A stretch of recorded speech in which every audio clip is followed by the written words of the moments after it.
Mesdames et messieurs, bonsoir. Je suis Loubna Loulidi, directeur associé au Centre de Financité Institute. Je vous souhaite tous la bienvenue à ce webinaire live organisé par Financité Institute sous la thématique Relancer l'entreprise de l'Afrique, quelle stratégie pour les managers de l'Afrique. Donc pour ce webinaire, nous avons invité Monsieur Rachid El Matawi, donc PDG de Financité Institute, Monsieur Ori Diallo, président directeur général du groupe Batipro de la Guinée-Conakry, Monsieur Rémi Amavi, directeur général du groupe Bolloré au niveau de la Guinée équatoriale, Monsieur Amin Bakili, directeur général BDO Maroc, et Monsieur Serge Saidi, directeur au niveau de la Banque centrale du RDC. Donc, je vous souhaite tous la bienvenue à ce webinaire et je passe la parole à Monsieur Rachid El Matawi. Voilà. Rachid, c'est à toi. Merci beaucoup Loubna pour cette introduction. C'est un plaisir de vous retrouver à cet échange que nous souhaitons sur les sujets de la relance des entreprises africaines et notamment ce que feraient les dirigeants des sociétés africaines, des entreprises africaines pour justement traverser la crise de la pandémie Covid-19 et ses conséquences. J'ai le plaisir d'être accompagné par un certain nombre de dirigeants d'entreprises qui viennent de plusieurs pays, de la Guinée-Conakry, de la Guinée équatoriale, de la RDC, du Maroc. Nous allons avoir un échange terre à terre. Pourquoi un échange terrain? Pour la simple raison que il y a effectivement une floraison de webinaires et de on va dire, une diffusion en direct que je vois très personnellement pratiquement chaque jour.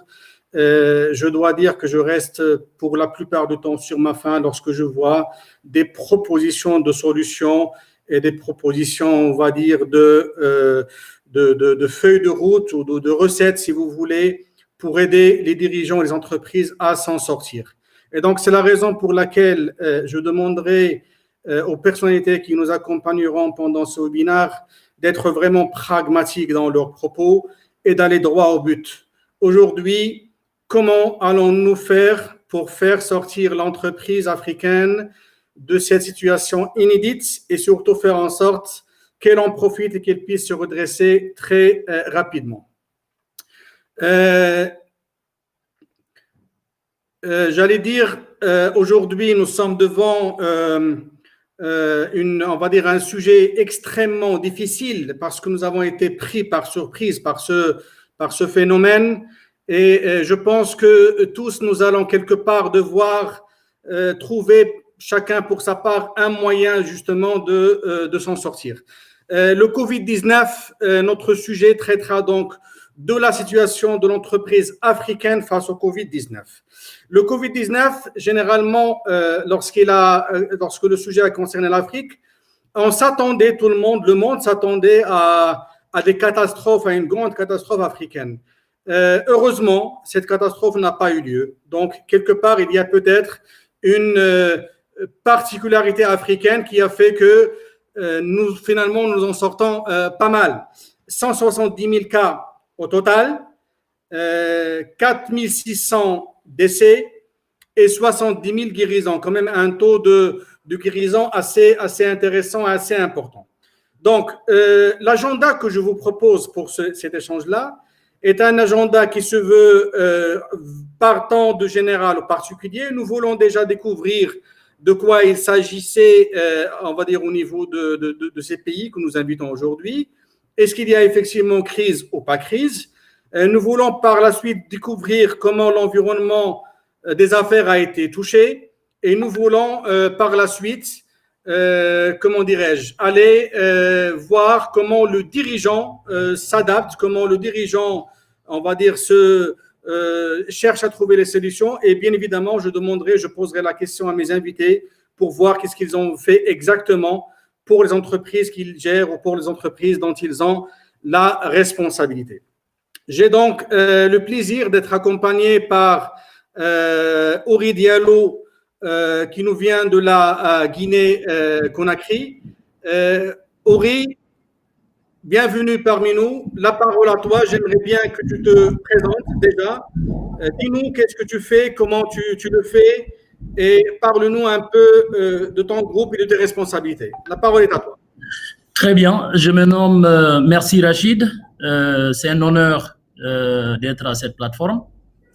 Je suis Ouri Diallo, je suis de la Guinée-Conakry. J'ai l'honneur de diriger la société Batipro SA que j'ai eu l'honneur de fonder depuis 19 ans. Nous sommes dans 3 métiers principaux. Nous sommes dans la construction, nous sommes dans le métier d'intérim et dans le métier de logistique. Aujourd'hui, nous opérons dans la plupart des villes de notre pays, la Guinée, et nous sommes arrivés à un niveau où on est en train de préparer une stratégie d'internationalisation pour nous intéresser aux pays qui nous entourent comme le Sénégal, la Sierra Leone et le Libéria. Voilà, donc ma société, comme je l'ai dit tantôt, a 19 ans à date. Nous générons plus de 84 emplois directs et plus de 1000 emplois indirects. Nous avons l'honneur de compter dans notre portefeuille de clients,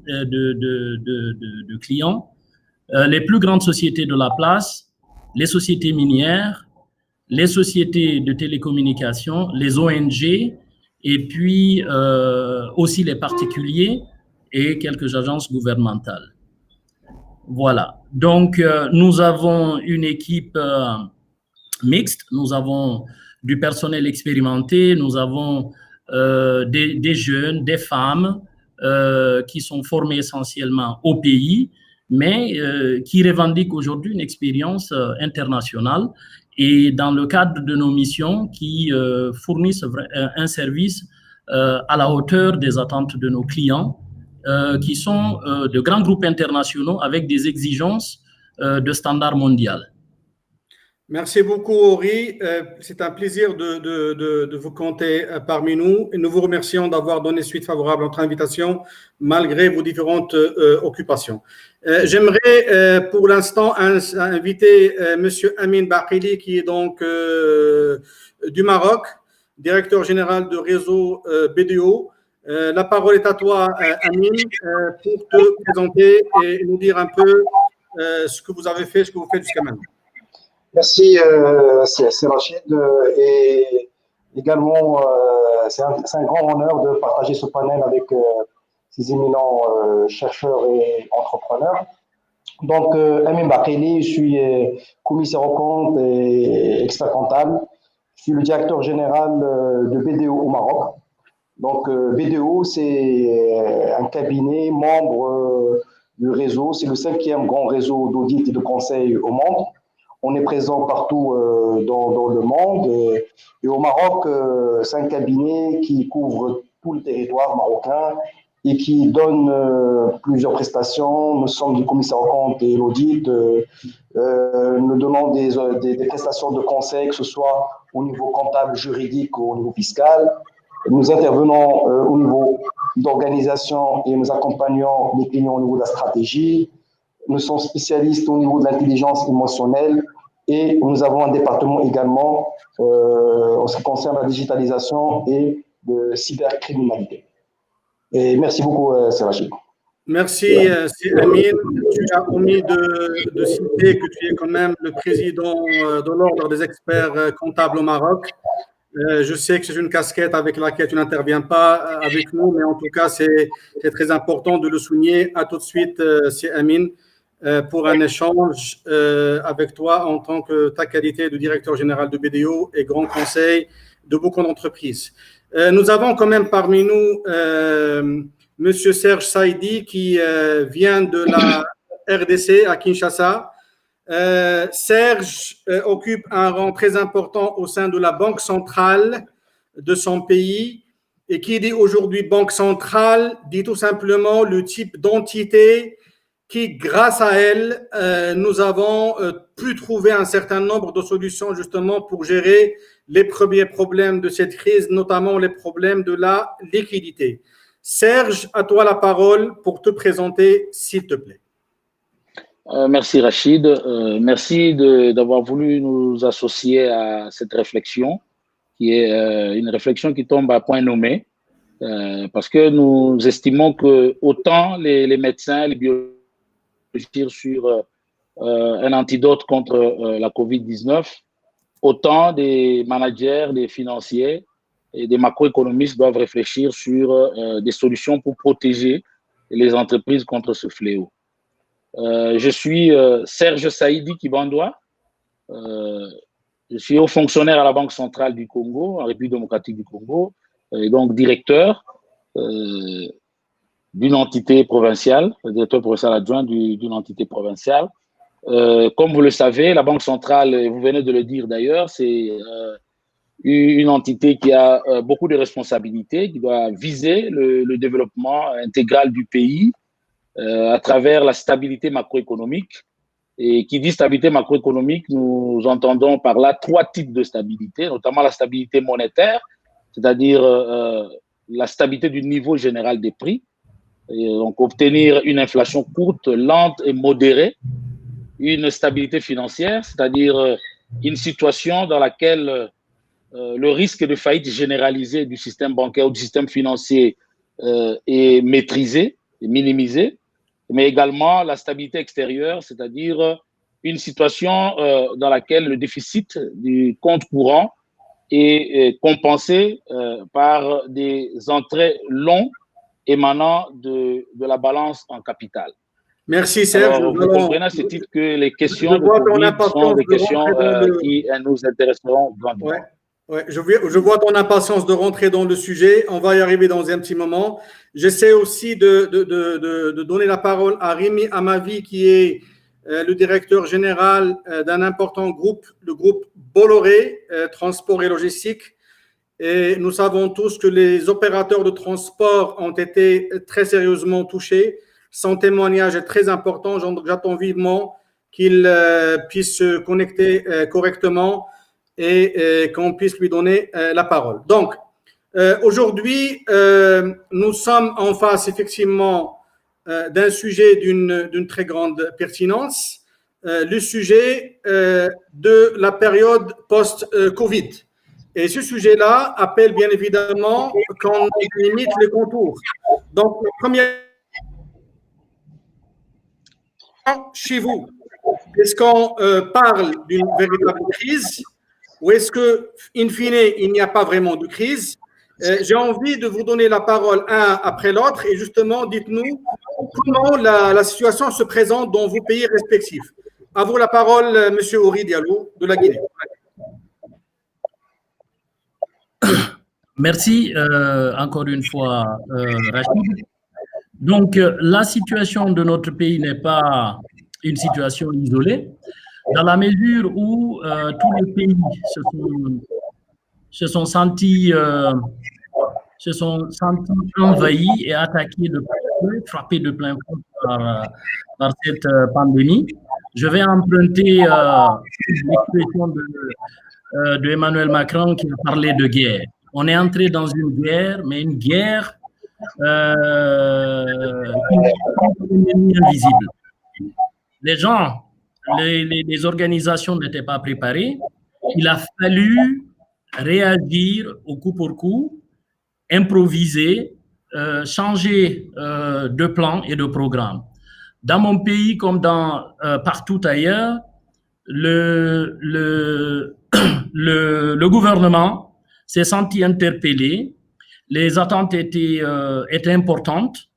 Le gouvernement a répondu avec un plan qui s'est adressé à toutes les couches socio-économiques de notre pays. Aujourd'hui, le plan est passé au peigne fin. Toutes les organisations socio-professionnelles ont décrypté ce plan pour voir si leur attente était comblée.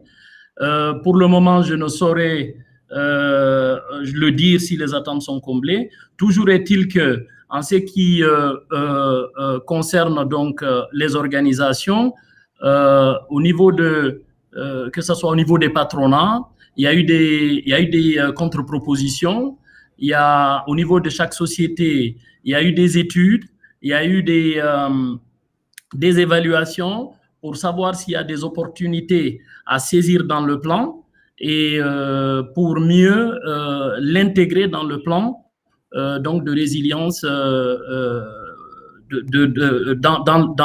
le propre plan, dans les plans de chaque entreprise pour intégrer la dimension donc gouvernementale. Aujourd'hui, chemin faisant, le gouvernement a pris des actes majeurs, a sorti des décrets créant des fonds de soutien au niveau des PME et au niveau des groupements d'intérêt économique. Les attentes, ce qu'il faut souligner d'emblée, c'est que les attentes étaient très, très, très importantes. Et de l'autre côté, vous avez le gouvernement qui ne peut pas satisfaire, il faut le dire, toutes les attentes. Donc, il a fallu non seulement jongler, mais sortir un plan. Pour le moment, je ne dirais pas qu'il n'est pas efficace, mais les attentes se font sentir parce qu'il faut des mesures, il faut des plans opérationnels, il faut des approches. Donc, vous avez des mesures sociales pour relancer la consommation qui sont beaucoup plus directes comparées aux sociétés où il faut agir sur les mécanismes et les leviers fiscaux pour identifier des critères d'éligibilité au programme, et ça prend du temps. Donc, ça crée une véritable tension au niveau de notre pays, mais aussi au niveau des pays voisins. Aujourd'hui, vous avez des pays qui ont lancé des programmes très, très, très ambitieux comparés à d'autres pays comme chez nous, mais nous le savons tous que cette crise s'inscrivant dans la durée, il faudra attendre le court terme pour savoir est-ce que l'impact a été positif. Et tout de suite, il faut être patient, mais en même temps ne pas perdre du temps. C'est que la prise de conscience fait que on ne peut pas s'en sortir seul. On a besoin de tous les acteurs économiques pour faire des efforts conjugués pour s'en sortir. Voilà un peu l'environnement global, la tension qui règne, les attentes non comblées et de l'autre côté, des gestes qu'on estime suffisants, mais il faudra la composante pratique pour évaluer. Le temps nous le dira. Très bien, merci beaucoup Ori. Le message est bien passé, on ne peut pas rester seul. Les gouvernements ont répondu présent. Est-ce que c'est le même scénario au Maroc? La parole est à toi, Amine Bakhili, directeur général de BDO.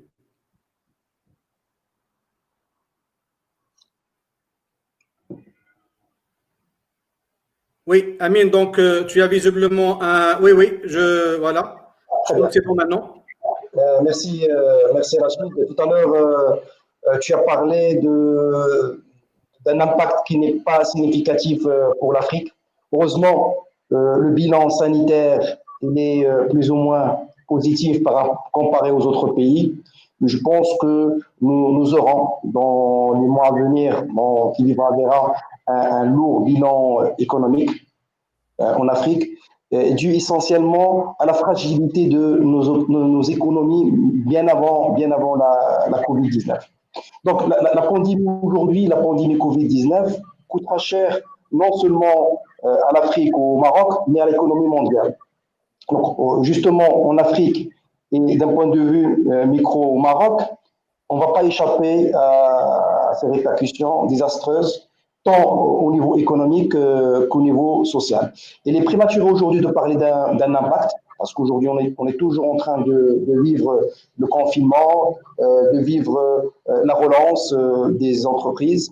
Les mesures de confinement et de fermeture prises par la plupart des gouvernements et des pays africains ont donné un coup de frein sec à la production et à la distribution de certains produits et services, excepté quelques activités jugées indispensables. Comme vous savez, quand on parle du Maroc, le Maroc, il a une économie basée beaucoup plus sur les secteurs primaires et tertiaires, bien sûr avec quelques industries au niveau textile, l'industrie automobile, aéronautique, nouvelles technologies.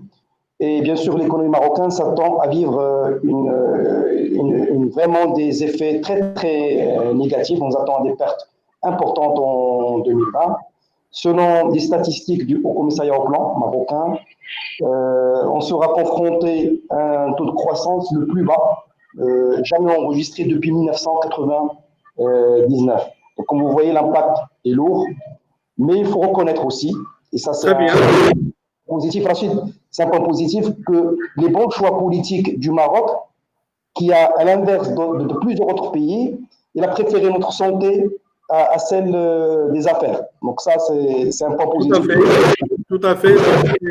C'est exactement d'excellents points qui ont été distribués dans pas mal de pays.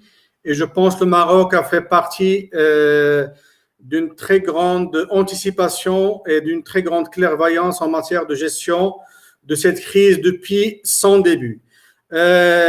J'aimerais quand même noter que ce soit en Guinée et Conakry ou au Maroc, nous avons quand même un dénominateur commun qui est justement le rôle bienveillant des structures gouvernementales et de l'État justement pour encadrer l'entreprise, pour encadrer l'économie. On reviendra sur ces aspects un peu plus tard. Serge, tu es quand même à l'intérieur, j'allais dire, de la machine. Tu es en banque centrale. Donne-nous déjà la situation dans ton pays, la RDC. Comment la crise se présente? Est-ce que le terme crise est un terme qui tient? Ou on est dans l'exagération? Ou on est vraiment dans une situation qui ne mérite pas toute cette, tout cela? Donc, la parole est à toi, Serge.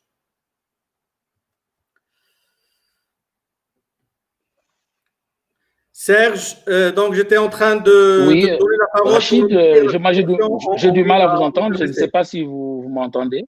Oui, on t'entend très bien. Vous m'entendez très bien? Oui. Oui, parce que moi, j'ai eu du mal à vous saisir. Mais puisque c'est ainsi, en fait, pour ce qui est de la République démocratique du Congo, aujourd'hui, nous avons 3878 cas confirmés de COVID-19, 537 guérisons et 82 décès. Les chiffres semblent être faibles, c'est vrai, par rapport à ce qui se passe un peu ailleurs. Mais j'aimerais vous dire que la République démocratique du Congo a été violemment secouée par cette pandémie en raison justement de sa physionomie. L'économie congolaise est demeurée fortement dépendante de l'extérieur, avec beaucoup plus d'importations en raison de la faiblesse de l'offre intérieure, mais également des exportations essentiellement en minéraux, en produits primaires. Et comme vous le savez, la COVID-19 a été déclarée en Chine et les pays de l'Asie de l'Est sont les pays qui achètent les minéraux justement du Congo. Et avec ce qui s'est passé, les mesures de confinement, etc., la baisse de la production du côté de l'Asie de l'Est a fait que la demande en termes de minéraux a également baissé. Ce qui a sensiblement aménuisé nos ressources d'exportation dans le pays, avec des effets justement sur la balance des paiements, comme j'étais en train d'expliquer, l'assèchement des devises extérieures et des devises étrangères, et si bien que ce déséquilibre de la balance de paiement qui aurait dû être tout simplement financé par des IDE, les IDE ne peuvent pas venir, comme vous le savez, parce qu'aucun investisseur ne peut accepter d'amener ses fonds. Tout le monde est attentiste, comme l'on dit. Très bien. Donc, oui. Je note que, oui.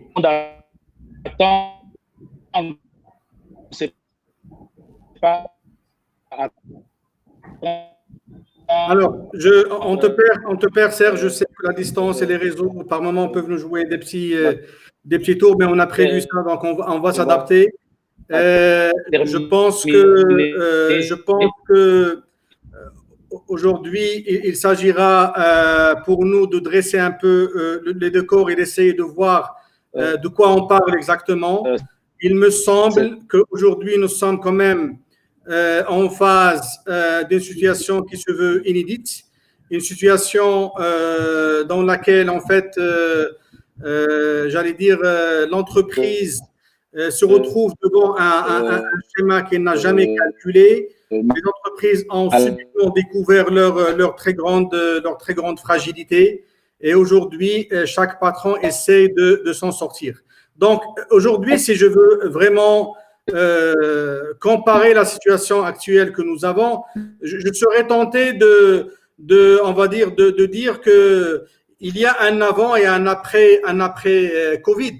Et un avant Covid, pour moi, correspondrait tout simplement à quelque chose, on va dire, à une vie normale, à quelque chose de ce type-là. Ça veut dire la vie circule, la vie est belle. Et subitement, donc, on passe de ce schéma-là à un autre schéma, on va dire, où on a plus ou moins l'impression que la vie s'arrête et ça devient malheureusement comme ça aussi. Donc aujourd'hui, nous sommes en phase d'une situation qui se veut quelque part assez particulière. À quoi correspondrait finalement on va dire, cette situation? Elle correspond tout simplement à une espèce de mise à l'épreuve du dirigeant d'entreprise qui doit aller puiser dans tout ce qu'il a comme technicité, comme vision, comme leadership pour essayer de sauver son entreprise en fin de compte. Donc aujourd'hui, la grande question, c'est que au-delà des actions entreprises par les États ici et là, comment le dirigeant s'en sort et comment il pourrait, on va dire, aller de l'avant dans ce qu'il a plus ou moins en face de lui à gérer.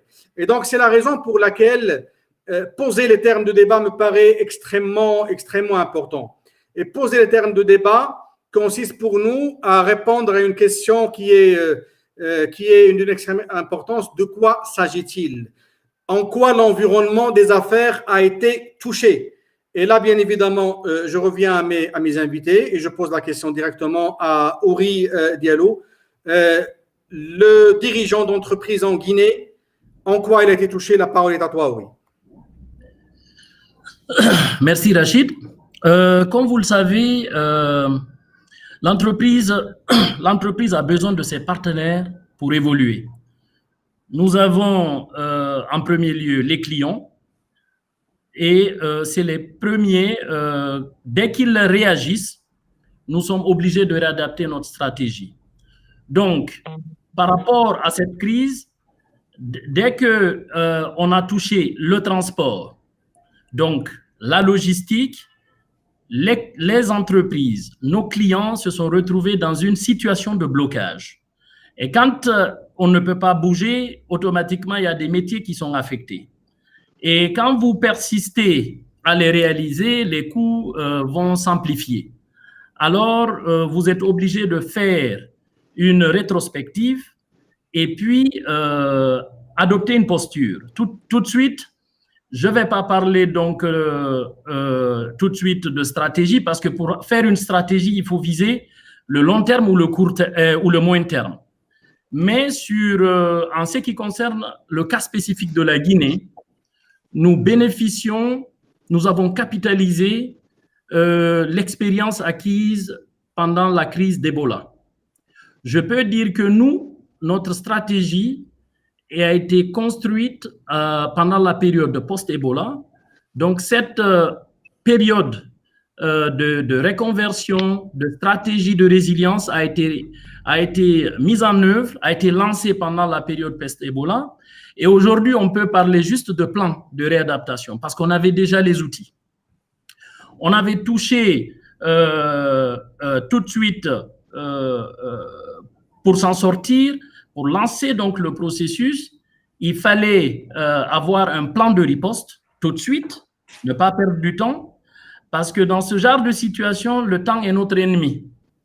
Toutes les solutions que vous avez, que vous pouvez imaginer, si vous ne les appliquez pas à temps, ça devient trop tard. Et en cela, nous empruntons donc la posture des médecins et il faut appliquer la thérapie tout de suite. Il n'y a pas de thérapie généralisée qu'on peut appliquer à tout le monde. La composition, le dosage, le mix de solutions doit s'adapter aux spécificités de chaque entreprise et aux spécificités de chaque environnement économique et commercial. Donc, en ce qui nous concerne, on s'est réveillé donc en début 2020 avec des plans d'investissement, des plans de développement, des programmes, des activités qu'il a fallu tout de suite mettre au tiroir. Parce que quand vous ne pouvez pas vous déplacer, vous ne pouvez pas voyager et que l'environnement devient tout de suite frileux, vous n'avez plus accès à vos ressources, votre banque vous demande tout de suite de réviser parce que l'environnement est en train de s'obscurcir, qu'est-ce qu'il faut, le parapluie qu'on vous avait prêté, on veut le retirer tout de suite. Donc, pour le chef d'entreprise, vous êtes obligé de revêtir votre costume de chef de guerre. Même si vous avez mal, vous devez rassurer vos partenaires à l'interne, que ce soit vos collègues, ensuite, à l'extérieur, vos partenaires. Mais ce qui est très important, c'est que vous êtes obligé de dire toute la vérité. Si on doit s'en sortir, ça sera difficile. Tout le monde devra mettre du sien, y compris au sein de l'entreprise. Il y a des mesures qui ne seront pas populaires parce que, avant de demander aux partenaires externes de soutien de vous accompagner, tous vont vous demander qu'est-ce que vous avez fait au niveau de votre propre structure. En cela, je vais tout de suite vous parler, il faut réduire les coûts, il faut réduire les charges, il faut réduire les trains de vie, il faut tout de suite se débarrasser de toutes les charges non essentielles pour que quand vous venez voir votre banquier, quand vous venez voir vos fournisseurs en vis-à-vis desquels vous avez des engagements, ce n'est pas votre parole, la rhétorique qui va le convaincre pour ouvrir le coffre ou de reporter vos échéances. C'est la clarté de votre discours, votre programme, votre plan. Il doit être étayé par des faits convaincants. Notamment, pour être plus clair, vous devez mettre sur la table, vous avez dû mettre 30% du personnel non essentiel en congé technique. Vous avez été obligé de réduire vos propres charges. Par exemple, cette année, au niveau de Batipro, on a décidé de ne pas partager de dividendes. On a appelé nos partenaires, nos actionnaires. On a dit pour aller demander à la banque de nous accompagner, il faut lui dire, il ne faut pas qu'il voit dans votre situation que vous vous êtes mis à partager des dividendes. Ce n'est pas possible. Donc voilà tout ce package de solutions que vous devez mettre ensemble alors que vous n'avez même pas le temps. Mais il faut aller tout de suite et rectifier le tir. Donc, j'ai le bonheur au sein de notre entreprise de m'appuyer sur une équipe expérimentée et très efficace. Ils ont été très réceptifs à la sollicitation par rapport au sacrifice qu'il faut consentir et m'accompagner. Alors, très bien. Oui, je vais revenir avec toi un peu plus tard sur les actions que tu as entreprises au sein de ton groupe. Je sais que tu es à la tête de plusieurs centaines de membres de ton équipe et que tu as dû prendre des décisions de dirigeants. Je vais t'écouter parce que tu représenterais quelque part l'exemple de dirigeant subsaharien qui justement a dû affronter les méandres de cette crise. Je vais rester au stade de la découverte de l'impact sur l'environnement des affaires et j'aimerais donc donner la parole à Serge sur le point en question. La question est précise. Comment il a été impacté? Directement, s'il vous plaît. Serge, à toi la parole. Ouais, revenez un peu sur la question, j'ai eu du mal à vous suivre là. Alors, la question, c'est aujourd'hui comment l'environnement des affaires est touché chez vous, en RDC. Ok, oui, oui, tout à fait. Voilà, j'ai eu des petits soucis de connexion. J'étais en train d'expliquer que à travers la baisse du commerce extérieur, il y a eu assèchement des réserves internationales de la Banque centrale et cela a eu des effets dans les autres secteurs. Nous avons assisté à une inflation, c'est-à-dire une instabilité monétaire et même à une instabilité financière. Parce qu'en raison de l'assèchement des devises, donc, les importateurs n'ont pas pu avoir des devises à temps et cela a créé un peu une crise, une méfiance vis-à-vis du secteur. Et on a assisté à une ruée au guichet. Tout le monde voulait coûte que coûte retirer ses avoirs et ça nous a quand même perturbés. Et donc, si je peux me résumer, la COVID-19 a vraiment frappé durement la République démocratique du Congo. Les entreprises sont en mal de fonctionnement aujourd'hui. D'abord, c'est qu'il y a un souci de financement. Vous savez pourquoi? Parce qu'avec la baisse des revenus à travers le pays, les entreprises ne savaient pas vendre avec des mesures de confinement qui ont limité la mobilité des facteurs de production. Cela a entraîné des conséquences très, très néfastes dans les entreprises qui n'ont plus d'autofinancement, mais également qui ne savent pas comment obtenir des financements dans le secteur bancaire.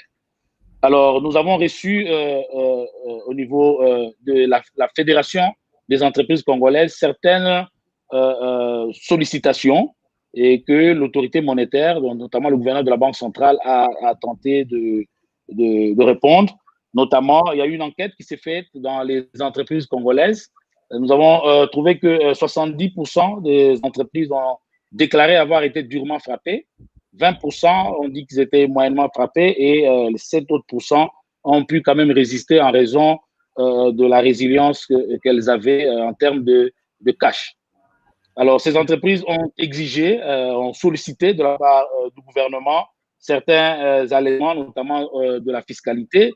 Elles ont sollicité également l'émulation de la production locale, notamment par des crédits au taux zéro du fonds industrie, que nous appelons ici FPI, fonds d'industrie. Ces entreprises ont sollicité l'assouplissement de la facilité aux importations pour surtout des premières nécessités. Elles ont sollicité également des facilités en termes de mise en chômage technique du personnel, parce que, comme vous le savez, en temps de crise comme ça, on ne sait pas supporter les charges du personnel. Et il y a eu également des sollicitations en termes de suspension du remboursement de certaines dettes auprès des banques commerciales et même de la suspension du paiement de l'impôt professionnel sur les rémunérations. Alors, je ne sais pas si vous me permettez, je peux déjà verser sur les mesures qui ont été retenues par l'autorité monétaire, c'est-à-dire par la Banque centrale. Très rapidement, Serge, s'il te plaît, vas-y. Oui. Pour ce qui est des sollicitations de la Fédération des entreprises congolaises, la Banque centrale a décidé tout simplement de poursuivre la fourniture de la liquidité aux banques commerciales, notamment en réduisant le taux directeur pour permettre aux banques centrales d'avoir des ressources à des taux bas et partant également de les octroyer à l'économie, de financer l'économie également à un coût réduit. La Banque centrale a également sollicité l'allongement, a pu décider sur l'allongement tout simplement de la maturité des crédits octroyés aux banques commerciales. Autrefois, nous avions des crédits à très très court terme, mais la Banque centrale, l'autorité monétaire a décidé d'allonger la maturité des crédits aux banques commerciales de 3 à 24 mois. Cela aura pour impact d'augmenter les ressources de banque et de leur permettre de financer également les entreprises en mal de fonctionnement. Parmi cette liste des mesures arrêtées par la Banque centrale, nous pouvons également citer le report, parce que la Banque centrale avait décidé le relèvement du capital minimum des banques. Mais pour leur permettre de se focaliser sur le financement de l'économie, la Banque centrale a décidé de reporter cette mesure-là jusqu'après la crise. Nous avons également décidé d'obliger aux banques le gel des règles sur la classification des crédits. Parce qu'avec ce gel sur la classification des crédits, cela permet de favoriser tout simplement ce que nous appelons en fait une forme de rallonge des crédits c'est-à-dire proroger tout simplement les crédits plutôt que de pénaliser les entreprises qui ne se seraient pas acquittées. Donc, voilà un peu la liste des mesures qui ont été prises par la Banque centrale pour en fait atténuer l'impact de la COVID-19 dans l'économie congolaise. Parce que, comme je l'ai dit, il y a un sérieux problème de financement. Il faut permettre à ce que les entreprises accèdent à un financement au moindre coût. C'est ça le travail qui a été abattu par la Banque centrale. Bien noté, ami Serge. Donc, nous avons bien compris le rôle fondamental joué par les banques centrales en ces dernières semaines. Je vais passer la parole à Amine Barkili du Maroc. J'aimerais vous écouter par rapport à la situation dans votre pays, qui est aussi le mien, bien évidemment, mais surtout que vous nous spécifiez comment l'environnement des affaires a été touché, comment l'entreprise est directement touchée par les conséquences de la pandémie. La parole est à toi, Amine.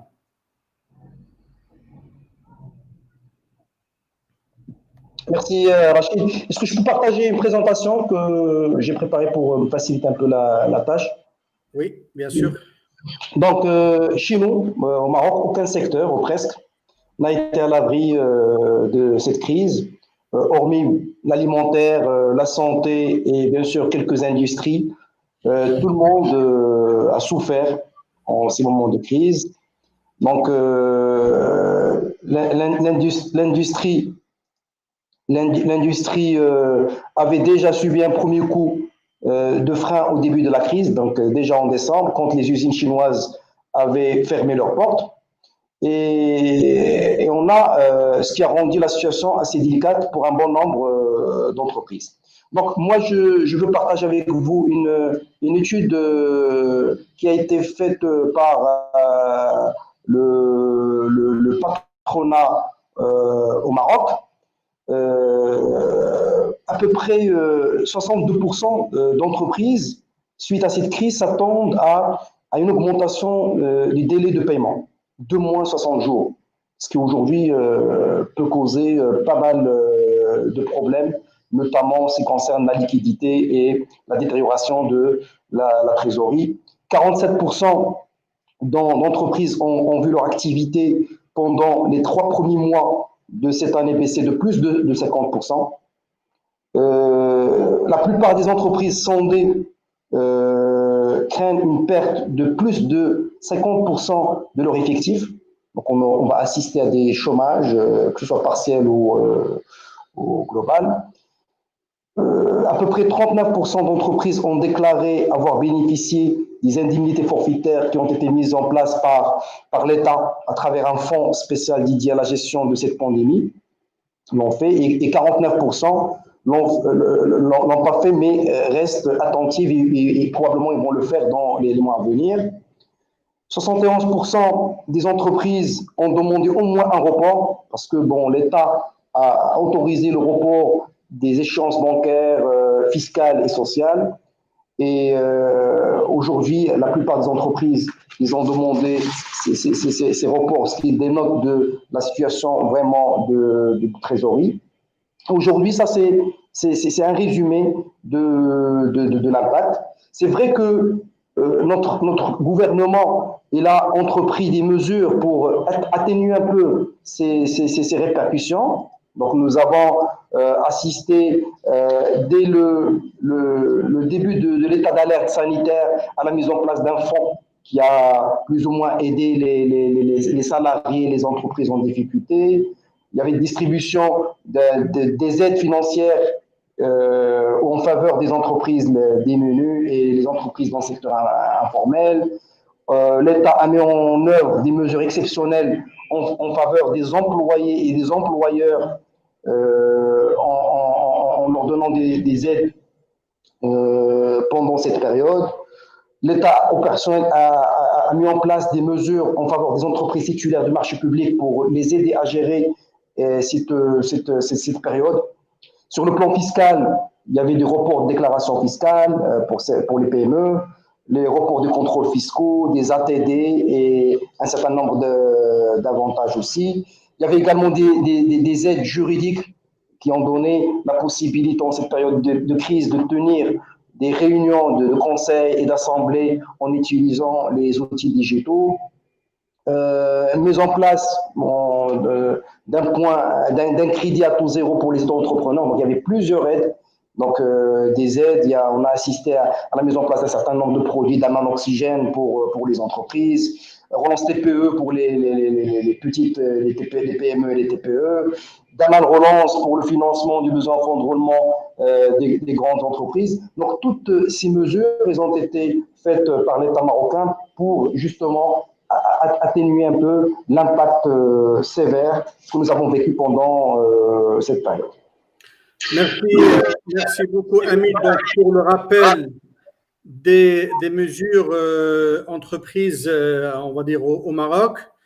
Il y a donc une espèce de consensus que nous allons finalement tirer, et selon lequel le problème est partout dans le monde. L'entreprise a été incapable de gérer une crise. Elle a été incapable de gérer une crise parce que toute l'entreprise, on va dire, à travers le monde, elle a subitement découvert qu'elle avait un sérieux problème de liquidité. Toutes les mesures mises en place partout dans le monde cherchent quelque part à gérer un seul problème qui est le problème de la liquidité pour l'instant. Nous avons effectivement une espèce de phasage dans les problèmes que nous allons rencontrer, et le premier auquel ont fait face tous les gouvernements et tous les États à travers leurs armes ou leurs démembrements, qui sont généralement les banques centrales et par ricochet les banques commerciales, les banques privées, permettre aux entreprises de ne pas tomber d'un seul coup. Donc là, nous sommes quelque part d'accord sur le fait qu'il y a une très grande fragilité au sein du tissu entrepreneurial africain de façon générale. Cela me fait quelque part comprendre que finalement, nous pensions que nous avions quelque chose comme ça. Nous pensons que nous avions des Ferrari, des entreprises qui marchaient très bien, et subitement, on se rend compte que ce n'est pas le cas en fin de compte, et que ce que nous avons in fine, c'est plutôt ça, on va dire des bagnoles qu'on pensait très intouchables, très bolides, très solides, mais qui finalement atteignent leurs limites. En tant que dirigeant, j'allais dire, ça nous met devant une très forte réalité, c'est que nous sommes très loin, si vous voulez, d'être à niveau. Et c'est la raison pour laquelle il me semble tout dirigeant trouverait aujourd'hui, dans le contexte du Covid et du post-Covid, des questions à se poser, j'allais dire des questions existentielles, des questions fondamentales, pour justement voir jusqu'à quel degré il est capable de s'en sortir. Le dirigeant, à mon avis, aujourd'hui sa situation se présenterait comme ça. Il est, j'allais dire, il est quelque part perdu. Il réfléchit. Il se rend compte qu'il n'a finalement pas eu le temps, on va dire, la capacité de préparer l'entreprise même à des plans B ou des plans C où tout ne marcherait pas. Aujourd'hui, le dirigeant africain serait, à mon avis, devant une forteresse, parce que la question qui va se poser pour chacun parmi nous en tant que patron, c'est quelle route prendre, comment faire se frayer une voie. Aujourd'hui, la question que je voudrais peut-être, suite à ce propos d'introduction, vous poser, c'est comment se fait-il que tous les dirigeants se retrouvent quelque part aujourd'hui anéantis, affaiblis par cette crise?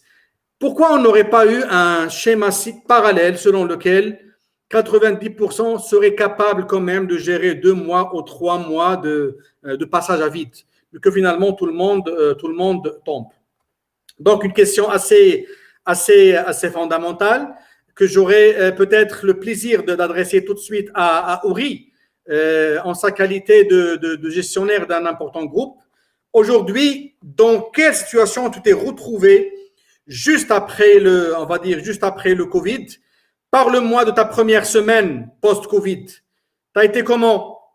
Tu as dû gérer comment? Quelles étaient tes priorités? Et comment tu as dû t'y prendre? C'était la panique? C'était l'assurance? c'était développer une stratégie rapide. Comment, Uri Diallo, PDG de Bati Pro SA, tu t'es pris dans tes premiers jours de crise? La parole est à toi. Alors, le choc, d'abord, c'est un choc parce que personne ne s'y attendait, mais tout de suite, le réflexe de leader doit prendre le dessus. Ça vous empêche de dormir, vous réfléchissez, mais vous vous dites que demain matin, le lendemain matin, vous avez des gens qui attendent un geste, une direction de votre part. C'est d'abord le personnel, mais c'est ensuite vos partenaires que vous avez réussi à embarquer dans votre aventure, qui ont financé vos business plans, vos clients qui vous ont confié leur business. Alors là, vous ravalez vos larmes, vous les séchez et vous venez faire bonne figure. Vous devez rassurer. Et tout de suite, c'est le réalisme qui doit se passer. On se dit quoi? Qu'au niveau que le risque et l'opportunité sont les deux faces d'une même pièce. Si vous devez rechercher des opportunités, vous devez flirter avec le risque. Et quand il y a un risque, il y a une opportunité. C'est là où c'est important de regarder devant, de se projeter, de se dire qu'il y a pendant, mais il y aura après Covid. Et c'est là où c'est important. C'est d'avoir une vision à court terme, préparer le post-Covid, mais gérer l'urgence qui vous permettra d'être là-bas. Alors, vous aurez besoin de toutes vos ressources, vous aurez besoin de tout votre talent pour avancer. Alors, en ce qui nous concerne, c'est de devoir d'adopter un discours de crise. C'est de regarder les gens en face, de dire que, écoutez, tout ce qu'on avait prévu, c'est à l'eau. Vous regardez les visages se défaire, mais en même temps, vous devez trouver les mots qu'il faut pour qu'ils acceptent de vous accompagner parce que tout de suite, vous avez besoin d'eux. Alors, pour cela, vous avez besoin d'avoir des éléments tangibles. Vous ne pouvez pas parler de discours. Vous ne pouvez pas vous contenter de leur parler, ça sera beau, tout et tout. En ce qui nous concerne, on a fait un diagnostic organisationnel. Ce diagnostic organisationnel nous permet et nous a permis tout de suite d'identifier des facteurs bloquants, des causes internes que la crise a plutôt amplifiées. Mais ce n'est pas la crise qui les a créés. Il y a des problèmes organisationnels que les sociétés ont. Généralement, quand vous n'avez pas une introspection, vous ne voyez pas les dangers qui guettent votre société. Donc, tout de suite, il faut faire cet exercice, savoir quelles sont les causes directes liées au Covid, mais quelles sont les causes aggravantes ou contributives à votre situation. Et ça, il faut du courage et trouver tout de suite les solutions. Si vous ne pouvez pas contrôler les solutions externes, mais tout de suite, vous devez prendre des décisions à l'interne pour avancer, parce que ça vous permettra d'aller vers les partenaires extérieurs.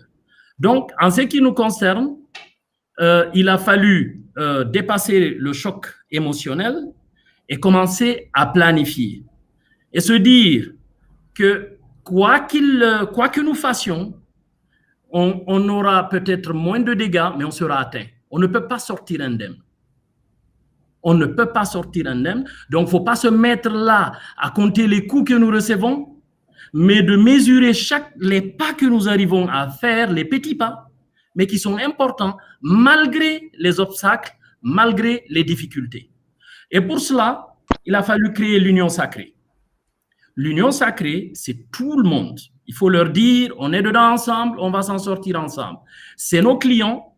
Tout de suite, on a adressé à nos clients notre propre plan, notre contribution à la prévention des risques dans notre collaboration pour ne pas aggraver ou les mettre en situation de danger. Donc, le taux d'exposition, il faut tout de suite le réduire, mais indiquer aux gens, joindre le geste à la parole, c'est ce que vous êtes en train de faire. Donc, ça crée un environnement de collaboration et de solidarité.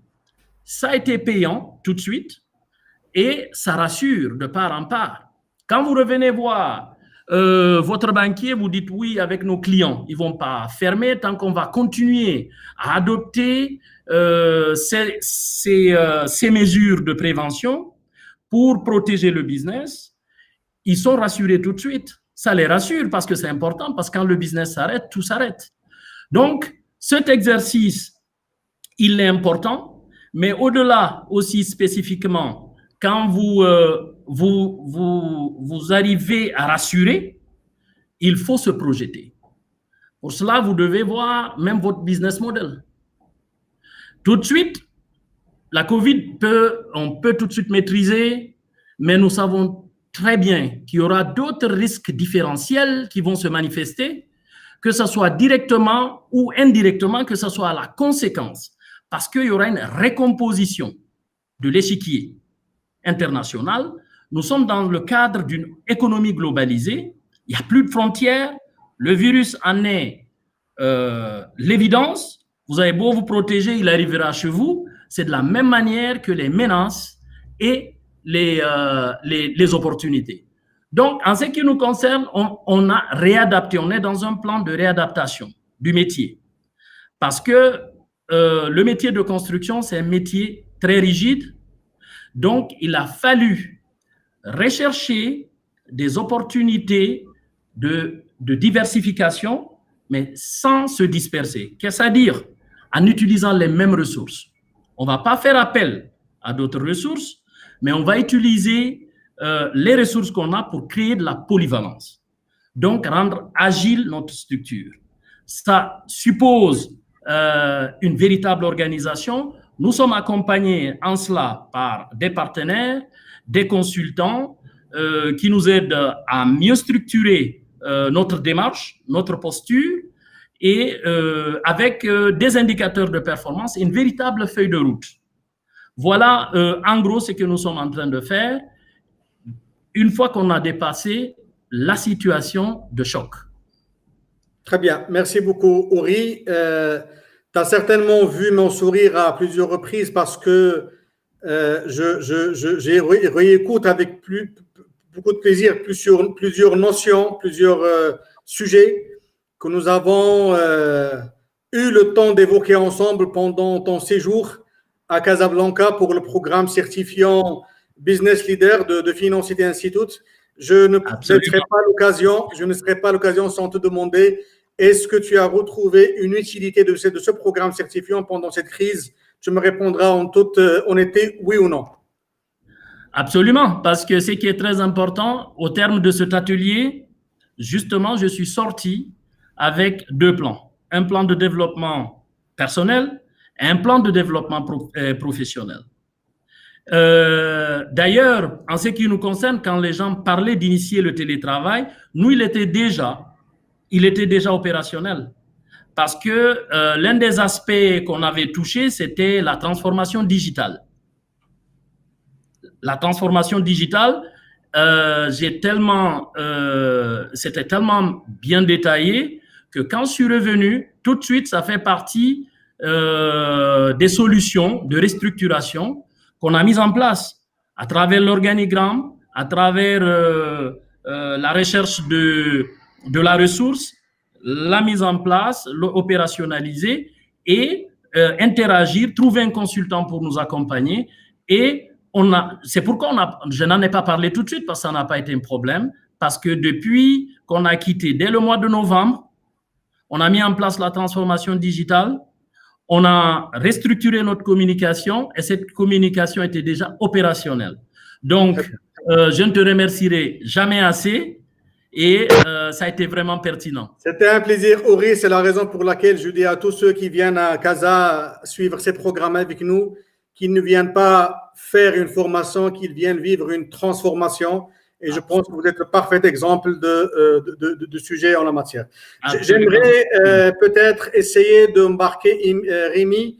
Je ne sais pas si toujours sa caméra pose un problème ou pas, c'est toujours le cas, donc j'attendrai un petit chouïa le temps qu'il règle ça. Je viens chez toi, Amin Bakhili. J'aimerais te solliciter sur l'existant au Maroc. Ton expérience très pertinente, très terre à terre dans l'accompagnement de l'entreprise pour dépasser ce stade de crise de façon vraiment micro. Qu'est-ce que tu as ressenti, peut-être en tant que patron de BDO ou la même en tant que conseil de tes innombrables clients? À toi la parole, Amin. Merci Rachid. Moi, je vous invite à noter une chose très très importante. Il y a un point commun pour tous les pays au niveau mondial. Les entreprises aujourd'hui sont asphyxiées faute de trésorerie et de visibilité. Aujourd'hui, on est en train de naviguer dans un océan où on ne sait pas où on met les pieds. Et nombre d'entreprises auront beaucoup de problèmes, beaucoup de mal pour redémarrer. Donc, en tant que chef d'entreprise et également consultant, donc j'ai deux casquettes, ayant accompagné plusieurs entreprises, tous secteurs confondus, dans ces moments difficiles. Donc, je peux affirmer que la crise sanitaire, au début, a entraîné une crise économique. Et bien sûr, pour débaucher, in fine, vers une crise sociale. Voilà l'environnement des affaires tel que je le vois aujourd'hui à cause du Covid-19. Donc, de par notre proximité des dirigeants, nous avons constaté au début de la crise un manque de confiance et de visibilité qui s'est traduit sur la liquidité des entreprises. Donc, terre à terre, les entreprises, au départ, ils ont arrêté de payer les fournisseurs. Donc, ça, c'est clair. Donc, ça, automatiquement, ce qui a rallongé le crédit interentreprise et par ricochet, aggravé le besoin en fonds de roulement. Donc, il a créé également une situation de panique générale. Je ne sais pas si tu te souviens, le mois de mars et le mois d'avril, qui s'est aggravé par notre manque également de visibilité que j'ai noté au début. Donc, cette situation a été plus ressentie au niveau des entreprises appartenant au secteur touché directement par la pandémie, tels que chez nous le tourisme, l'immobilier, le textile habillement, certaines industries. Et tout de suite après, cette situation a débauché un dérèglement. Donc, au départ, ça a commencé par la trésorerie, mais après, ça a touché un dérèglement du fonctionnement des entreprises, de l'organisation, notamment suite aux pertes d'emploi et au chômage technique imposé par, je reviens, par le manque de liquidité. Donc, à côté de la problématique de trésorerie, les entreprises ont petit à petit été confrontées à des pertes de leur marché. Ça, il faut le noter. Donc, nous avons assisté à l'arrêt de commandes, à une chute brutale du chiffre d'affaires, ce qui a aggravé la situation, notamment pour les PME, TPE. Aujourd'hui, le Maroc, à plus de 95%, notre tissu économique est composé de petites structures qui étaient déjà fragiles avant la Covid-19. D'accord. Je vais prendre la parole par la suite pour vous dire quelles sont les solutions que nous avons apportées. Je ne sais pas, est-ce que vous voulez que j'enchaîne ou… Très bien. Tu peux aller, Amine, tu peux aller, comme ça, on aborde le oui. Ouais. Donc, pour les solutions, donc, cette crise a été également pour nous l'occasion, autant que consultants, d'adapter nos solutions aux spécificités de cette crise. Parce que la crise… moi, personnellement, on n'a jamais vécu ça. J'ai demandé, même mes parents, ils m'ont confirmé la même chose. En effet, nous avons, depuis le début de cette crise, accompagné les chefs d'entreprise à bien gérer les contraintes générées et mettre en place une organisation agile, flexible et adaptée pour assurer la reprise d'activité. Parce qu'aujourd'hui, ce qu'il faut, il faut faire un focus sur le post-Covid. Parce que le Covid, je pense que bientôt au Maroc, on va être déconfiné. Mais ce qu'il faut voir aujourd'hui, c'est le post-Covid. Donc, notre support a permis de soulever les problématiques de financement et comment l'entreprise peut profiter des mécanismes d'aide et des moyens de financement, tout en respectant bien sûr les équilibres financiers de base. Nous avons aidé pour la conception de business plan dans une période où les prévisions sont difficiles ou quasiment impossibles à réaliser. Également, nous avons accompagné les entreprises à réfléchir sur la façon de rebondir. Parce que le plus important, la crise est là, il faut rebondir après. Et sur les enseignements, bien sûr, à tirer de cette crise. Parce qu'il n'y aura pas que Covid-19, peut-être qu'on va assister à Covid-20 ou à d'autres crises sanitaires dans le futur.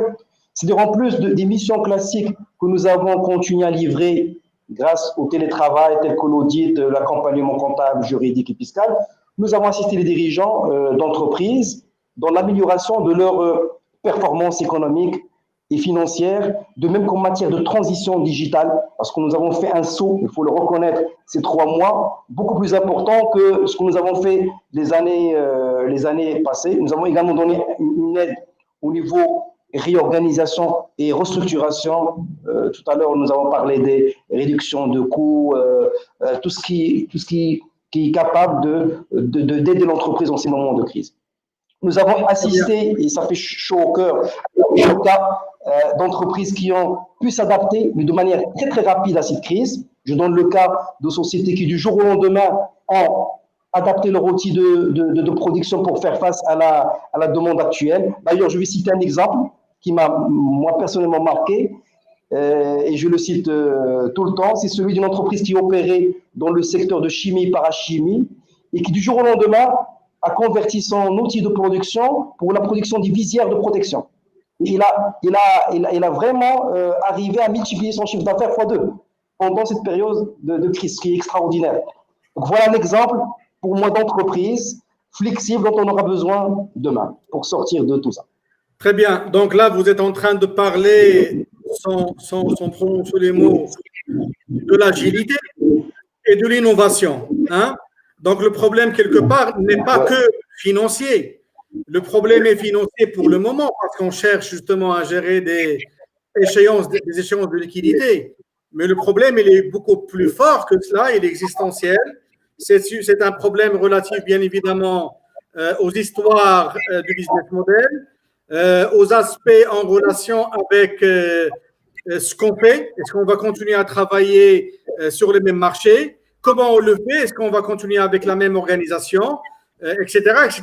Donc aujourd'hui, vous faites bien de dire qu'il faut absolument faire une limite entre les 2 premiers 3 mois de gestion, on va dire, docile de la crise, gestion des échéances, à la question, bien évidemment, celle de l'existence et de la continuité. Je ne vous cache pas que nous avons énormément de commentaires qui sont en train de nous confirmer. Le Mokhtar Slimani qui insiste sur l'agilité, qui insiste sur cet esprit de collaboration et de cohésion entre les équipes. Jamais les équipes n'ont montré autant de fidélité à leur structure. Je ne sais pas si vous l'avez remarqué, mais en tout cas, moi, je l'ai vu chez un certain nombre d'entreprises que j'accompagne en tant que conseil. Les équipes ont été soudées. Je n'ai pas trouvé un seul collaborateur ou un seul salarié dire non à une réduction momentanée de salaire, dire non à un effort supplémentaire pour essayer de sauver la boîte. Et quelque part, ça pousse les dirigeants à se réconcilier avec leur équipe aussi. Il y a du bon gré, il suffirait de le trouver et de le dénicher. Donc, aujourd'hui, si on veut poser les termes, si vous voulez, de la problématique, il faudrait qu'on dise quelque part que nous sommes en face d'une situation qui se ramène à une problématique de gestion de cash. Et cette gestion de cash commencera bien évidemment en haut pour tout ce qui est bien évidemment recherche de chiffre d'affaires. Est-ce que je suis en mesure de continuer à avoir du chiffre? Recherche de compression des marges, parce qu'aujourd'hui, si nous avons des problèmes au niveau du fonctionnement, ce sont plutôt des problèmes de supériorité, j'allais dire, de la charge et la charge fixe par rapport aux revenus que nous sommes en mesure de générer. Donc, nous avons ce type de problématiques qui font que finalement, c'est une gestion de compte de produits et charges dont nous avons fait un héritage qui n'était pas au top et qui se retrouve dans une situation où on est complètement bouleversé. Maintenant, est-ce qu'on va se baser sur le même compte de produits et charges pour aller de l'avant, ou bien évidemment, il va falloir scier et faire de la charcuterie? C'est quelque part la grande question que j'essaie de vous transmettre à travers, j'allais dire, cette question aussi claire on va dire que facile. Est-ce qu'on va redémarrer de la même façon qu'on l'a été les dernières années, ou est-ce qu'on va plutôt se réinventer? Alors, la réponse n'est pas la même. Je pense que le choix dépendra de chacun, de son contexte, de sa situation, mais il me semble que redémarrer avec la même façon que ce que nous étions dans le passé reviendrait quelque part à quelque chose comme ça, hein? La position de l'autruche. Ça veut dire faire semblant que rien ne s'est passé, que finalement ces 3 mois, ce n'était pas une remise en cause fondamentale. A contrario, il se peut que beaucoup de dirigeants parmi nous soient dans une logique qui dit non, il s'agit aujourd'hui de se réinventer. Et c'est la raison pour laquelle, tout à l'heure dans le discours de Ori Diallo, j'ai entendu le terme « c'est la guerre ». On va en guerre et il faudrait qu'on ait une posture, qu'on arbore une posture de guerrier. Maintenant, pour être complètement logique, pour sortir avec des conclusions, des enseignements, des recommandations intéressantes pour tout le monde. Je pense que l'on ne peut pas avancer si on n'identifie pas le sujet de façon très claire. Et le sujet, à mon avis, se résume aujourd'hui à la résolution de 5, si vous voulez, 3, 4, 5 problématiques stratégiques majeures. Ces problématiques stratégiques majeures sont des problématiques que nous retrouverons quelque part chez toutes les entreprises. Donc aujourd'hui, en voulant vous repasser la parole, Ori Diallo, quelle est pour vous à l'heure actuelle la principale problématique stratégique à laquelle vous faites face? Brièvement, s'il vous plaît. Bon, qui parle de stratégie parle de projection, fait appel à des moyens d'action lourds généralement, mais qui sont un peu, c'est des moyens d'action un peu difficiles à interpréter parce qu'ils produisent des résultats lointains. Alors, ce qui est important, c'est de trouver des tactiques, des plans tactiques, les accompagner par des plans tactiques qui produisent tout de suite des quick wins, des petits que les gens voient, vos partenaires, tout et tout. Si vous avez des stratégies à longue durée, vous restez, à un moment donné, vous allez vous retrouver seul parce que les gens ne croiront pas forcément, parce que les attentes sont grandes.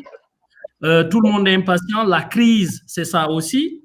Donc, en tant que chef d'entreprise, ce qu'il faut faire, ce qu'on est en train de faire et qu'on est conscient que les attentes sont grandes, c'est au-delà de cette stratégie sur le court terme et le long terme, c'est de trouver des tactiques qui produisent tout de suite des effets, qui pourront permettre, par exemple, dans la diversification, de trouver d'autres ressources, rembarquer le personnel qu'on a libéré et avoir une posture de résilience parce que dans l'offre et la demande, il faudra se positionner comme étant le meilleur acteur économique, créer de la différence parce que nous savons que les ressources financières ne seront pas là pour tout le monde, il faut dire la vérité. Et donc, il faudra dégager une posture qui rassure pour que, à la fin, vous puissiez attirer des ressources qui vous permettront de supporter votre plan stratégique qui ne pourra produire des effets que généralement au bout d'un an, un an et demi. Mais tout de suite, il faut avoir des tactiques qui vous permettent de vous en sortir. Et pour cela, c'est l'agilité, comme vous l'avez dit tout à l'heure, l'innovation, ça touche le business plan, il faut se réinventer soi-même, il faut même s'imaginer soi-même en tant que chef d'entreprise, à un moment donné, se remettre en cause et se dire que peut-être que il faudra beaucoup plus que ce que vous êtes en train de faire ou beaucoup plus ce que vous êtes pour pouvoir porter la résilience. Et pour cela, je veux dire que même vous pouvez à un moment donné prendre conscience que peut-être que vos qualifications ne sont pas suffisantes, vous remettre en cause et faire appel à de l'expertise interne pour que vos plans opérationnels soient des plans réalistes et des plans réalistes et raisonnables qui peuvent tout de suite rassurer les partenaires financiers dont vous avez besoin pour avancer. Très bien. Merci beaucoup, Ori. Je pense que ta démarche consistant à mettre en avant l'importance d'une approche à très court terme pour réaliser ce qu'on appellera ensemble, ce que vous avez qualifié de gain rapide, pour rassurer, pour continuer à mobiliser vos collaborateurs, vos partenaires, et justement la stratégie qui est faite aujourd'hui, l'unanimité. On ne peut plus prévoir à très long terme, on est obligé d'agir à court terme pour garder un certain nombre d'équilibres, reprendre ses forces avant d'avancer sur avec des pas plus sûrs. Cela me permet bien évidemment de résumer tout ce propos dans la figure suivante. Je pense qu'in fine, voici, si vous voulez, les termes du débat. Nous sommes devant un problème de liquidité, nous sommes devant un problème de business model, nous sommes devant un problème d'accès au financement et nous sommes devant un problème de proposition de valeur, nous sommes devant un problème de captage de la demande et nous sommes aussi devant un autre problème, l'envie. Est-ce que les patrons ont toujours envie? Est-ce qu'ils ont du gaz pour tirer encore, pour repartir? Parce que là, c'est une question fondamentale. Nous avons tendance à oublier dans tous les échanges que l'on entend, que l'on suit, qu'il y a la composante humaine et sociale dans l'action du dirigeant. Beaucoup de dirigeants pourraient voir dans ce qui vient d'arriver, on va dire, un résultat négatif à plusieurs années de labeur et à plusieurs années de sacrifice. Et donc, la raison pour laquelle la dimension de la prise en charge, j'allais dire, affective du dirigeant, il doit être aussi un schéma sur lequel énormément de choses et de travaux doivent être faits. Donc, je pense qu'aujourd'hui, permettre aux dirigeants d'aller de l'avant et surtout, on va dire, de pouvoir s'en sortir, consistera à répondre à des questions de type stratégique. La première, à mon avis, consistera tout simplement à se poser la question suivante. Dans quelle arène, finalement, je suis en train d'évoluer en tant que dirigeant? Quel est mon terrain de combat? Parce que la définition de terrain de combat me permet de définir le jeu concurrentiel auquel je dois m'attendre et me permet justement d'affûter mes armes. Je pense qu'aujourd'hui, en raison d'innombrables changements qui vont avoir lieu de part et d'autre dans pas mal de secteurs, en raison de la réactivité que vont avoir beaucoup d'entreprises, en raison de l'agilité que vont avoir certains dirigeants que d'autres ne vont pas avoir tout de suite, le jeu concurrentiel va être remis en cause de fond en comble. Chaque dirigeant a aujourd'hui l'obligation de se poser la question, il est en face de qui? La deuxième question à laquelle chaque dirigeant doit quelque part répondre consiste à dire aussi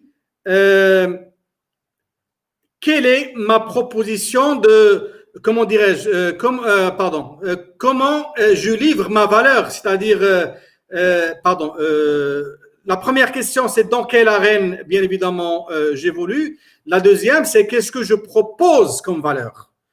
Quelle est ma proposition de valeur? Pourquoi on viendrait travailler avec moi? Pourquoi on viendrait acheter chez moi?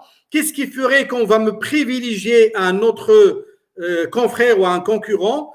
Donc, la réflexion aussi sur la proposition de valeur me semble être un sujet d'une extrême importance. Tout dirigeant qui se respecte doit avoir normalement profité de cette accalmie ou de ce passage à vide pour se poser cette question. La question sur la proposition de valeur va nous conduire à un autre type de question, une question aussi fondamentale, et celle qui est relative à la façon de délivrer la valeur. Est-ce qu'aujourd'hui, je vais rester dans le physique ou est-ce que je vais devoir passer au digital? Donc, les flux on va dire, de dispensation de la valeur, les flux logistiques, les flux de communication et les flux de travail changent. Lorsque le dirigeant est à même, on va dire, de conduire, d'inspirer, de conduire le changement, ça devrait bien se passer. Lorsque ce n'est pas le cas, je pense qu'on devrait peut-être avoir des petits soucis de continuité. Donc, aujourd'hui, la question est extrêmement globale. Il y a une réflexion de type stratégique, il y a une définition précise de la problématique qui, si vous permettez, ne peut pas, on va dire, aller de l'avant si on ne prend pas le temps de bien, on va dire, la cerner. Donc, livrer la valeur, j'ai dit définir le jeu concurrentiel, s'adapter en termes de produit de valeur, s'adapter à l'offre qui va être faite et s'adapter aussi aux exigences de la demande. Un certain nombre de secteurs d'activité aujourd'hui, je pense qu'ils sont dans un virage de fin de vie parce que la demande va migrer vers d'autres sujets. Donc, aujourd'hui, on va dire de liquidité. La liquidité, le travail de pompier qui a été quelque part assuré par les États. Le débat me paraît être un débat qui dépasse de très loin, on va dire, la situation de, on va dire, un besoin de liquidité XY. J'aimerais peut-être illustrer par le secteur de la formation que je connais très bien, de l'accompagnement des dirigeants dans le développement de leurs compétences. Avant le Covid, il était hors de question, il était difficile de proposer à un client, un groupe bancaire ou un grand groupe de n'importe quel secteur il est, de faire une formation à distance.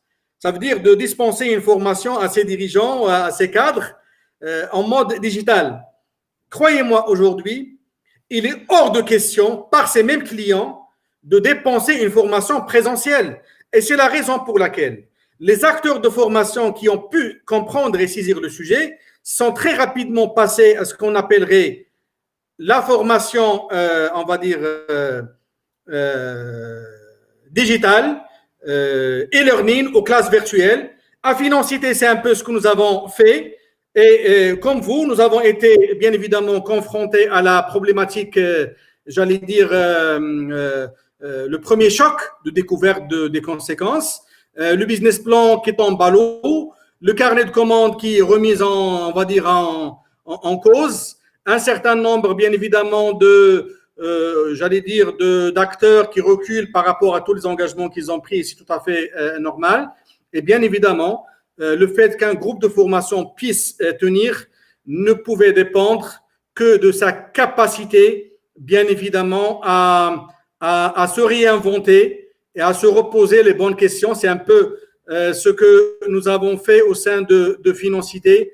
Et c'est quelque part ce qui me mène aujourd'hui à vous dire, voici peut-être la réponse aussi que nous avons proposée et qui aujourd'hui plaît, aujourd'hui a trouvé ses clients, aujourd'hui rassure et bien évidemment, aujourd'hui, elle répond parfaitement au contexte local.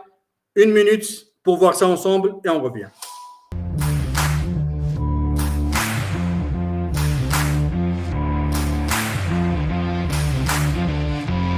n'y a pas d'analyse financière sans une base de connaissances réelles très approfondie. Le diable se cache dans le détail. Juste une question, Adla, effectivement, à des mécanismes. Je pourrais ajouter aussi que Je dirais comme ça spontanément.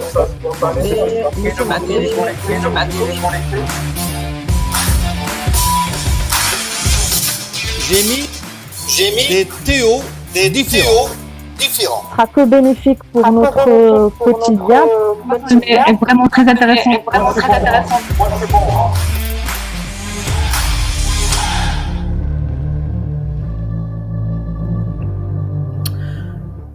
L'exemple par les faits que, effectivement, toute la question est la question de se réinventer.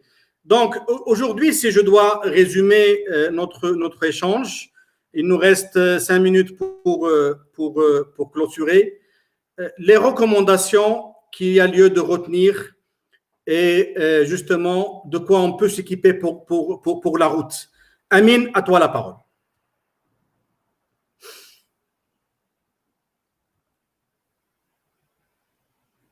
Merci Rachid. Je vais commencer par répondre à votre question tout à l'heure. Faut-il redémarrer ou se réinventer? Moi, je pense que c'est les deux. Il faut redémarrer en se réinventant. Ça, c'est la bonne réponse. Aujourd'hui, tout le monde est focalisé sur la résolution des problèmes de trésorerie, alors que le problème, on sait tous que c'est un problème de marché, c'est un problème de repositionnement stratégique. Et c'est un problème de moyens pour financer ce repositionnement stratégique. Aujourd'hui, si on arrive à le faire, c'est le moment. Et pour faire ça, on doit avoir de la visibilité et on doit aider nos entreprises, surtout les petites, à avoir cette visibilité. Moi, je vais conclure par les gains, ce que nous avons gagné pendant cette période, parce qu'il faut également relativiser, pas uniquement au Maroc, mais je pense qu'au niveau de tous les pays africains, nous sommes en train de réaliser un pas géant en avant. L'État et les individus ont pu développer des compétences qui vont certainement être capitalisées dans le futur. Donc moi, je vais parler, la première compétence acquise grâce à cette Covid-19 serait le saut digital, réalisé par les entreprises, par les administrations, les étudiants, les salariés. Deuxième pas est celui réalisé par certaines organisations qui ont prouvé au monde entier leur capacité de flexibilité et d'adaptation face au moment de crise. Troisième qualité dont nous a doté cette pandémie serait de nous révéler les vrais héros responsables à tous les niveaux, les médecins, les agents les auxiliaires médicaux, les agents de sécurité, les scientifiques et les professeurs, les agents, les entrepreneurs aussi, et les fonctionnaires publics. Et finalement, la Covid nous a aidé une infrastructure également, que ce soit économique et sanitaire. Et ça, c'est pour moi les avantages que nous avons eus grâce à cette pandémie. Merci Rachid. Merci à toi Amine. Cher Ouri, une dernière intervention, une recommandation d'emblée avant que je clôture. Parfait. Pour moi, je ne peux pas terminer mon propos sans saluer nos partenaires qui nous ont accompagnés, au premier rang desquels notre personnel, nos partenaires commerciaux, et surtout, je vais noter le savoir-faire de la Société Générale en Guinée qui nous a accompagnés, parce qu'ils n'ont pas répondu tout de suite favorablement à notre demande de soulager notre trésorerie. Ils nous ont demandé derrière qu'est-ce que nous ferons pour être sûr que au rendez-vous qu'on a fixé, on sera bien portant. Ça pose un problème de critères d'absorption. Ça veut dire quoi? On parle de finances, on parle de ressources, mais méfions-nous. Si nous prenons des ressources sans tenir compte qu'on peut digérer, ça risque d'être un sur-problème. Voilà, je préfère terminer mes propos. Et puis, inviter tout le monde, encore une fois, en Afrique, plus qu'ailleurs, les PME, c'est la locomotive du développement. Il faudrait qu'ils soient au niveau des préoccupations des gouvernements en amont avant de mettre en place ou de lancer leur stratégie de résilience. Je vous remercie. Merci beaucoup, Ori. Je pense qu'il y a quand même un autre sujet qu'on doit absolument mettre en avant. C'est le sujet relatif aux synergies qui puissent exister entre les pays africains. Dans la communication que nous avons faite autour de ce webinaire, nous avons dit que l'Afrique n'a rien à apprendre de l'Occident. Ce Covid a fait tomber l'Occident, il n'a pas fait tomber, on va dire, l'Afrique. L'Afrique s'est quand même montrée relativement forte, relativement tenace lorsqu'il s'agit de gérer les pandémies. Et c'est la raison pour laquelle je pense que nous avons des forces mutuelles que nous pouvons mettre ensemble. Personne ne doit ignorer qu'aujourd'hui, ce qui se passe dans le monde et ce qui se passe en Afrique est une aubaine pour un certain nombre de forces internationales, justement pour s'imposer davantage sur le continent. Les États-Unis ont leur regard sur le continent. La Chine, qui s'est très rapidement remise, bien évidemment, à son regard sur le continent. L'Europe, avec la vieille Europe, avec ses pays, bien évidemment, cherche toujours à s'imposer. Mais il y a le Maroc aussi, qui a un certain nombre de choses à offrir. Et je pense que le Maroc le fait. Il offre un certain nombre de choses sans forcément attendre le retour. C'est vrai que le retour serait légitime, mais sans forcément l'attendre parce qu'on est quand même entre nous, on est quelque part en train plus ou moins de gérer ensemble un seul fléau. Donc, la raison pour laquelle je dois dire que l'expérience marocaine aujourd'hui, moi je l'ai noté de façon très, j'allais dire très fière.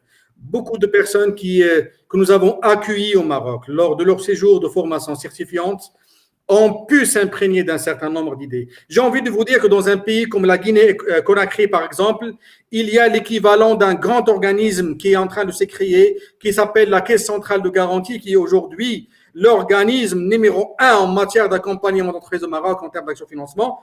Nous avons l'équivalent qui est en train d'être créé. Et croyez-moi, l'idée est venue d'un participant à l'un de nos formations qui, justement, a vu que c'était quelque chose de propice. Donc, félicitations pour vous, pour ce projet. Bon, je vous le dis sur un titre très confidentiel parce que j'ai l'information. Mais dans tous les cas, je pense que nous avons des complémentarités à se souffler les uns et les autres.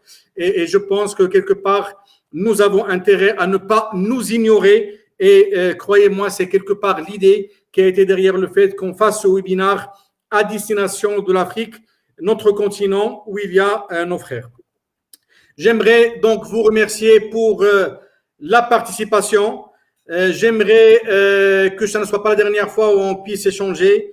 Et je pense que pour la route, je ne trouverai mieux que d'insister sur le rôle de la finance et de la stratégie pour sauver l'entreprise africaine. Voici ma façon de le faire. Merci beaucoup et à la prochaine. Bonjour. Les financiers ont l'habitude de se recouper au cœur des crises mondiales. C'était le cas en 2029 et en 2007. C'est encore le cas en 2020 à l'occasion de la crise Covid-19. Cette fois, les financiers ne sont pas la cause de la crise, mais sont plutôt ceux qui vont permettre un grand sauvage des effets néfastes. Comment ? De la même façon que les docteurs de médecins c'est aux financiers de sauver les entreprises, en leur permettant de survivre.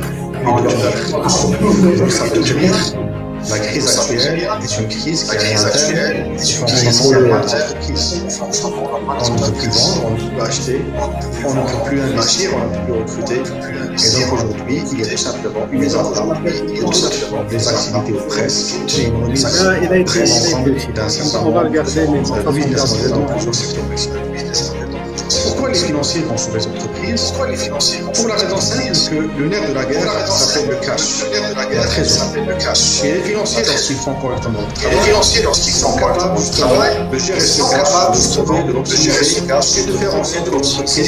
et de faire en sorte que l'entreprise puisse se remettre en orbite et refonctionner. Pourquoi les financiers seront justement les phares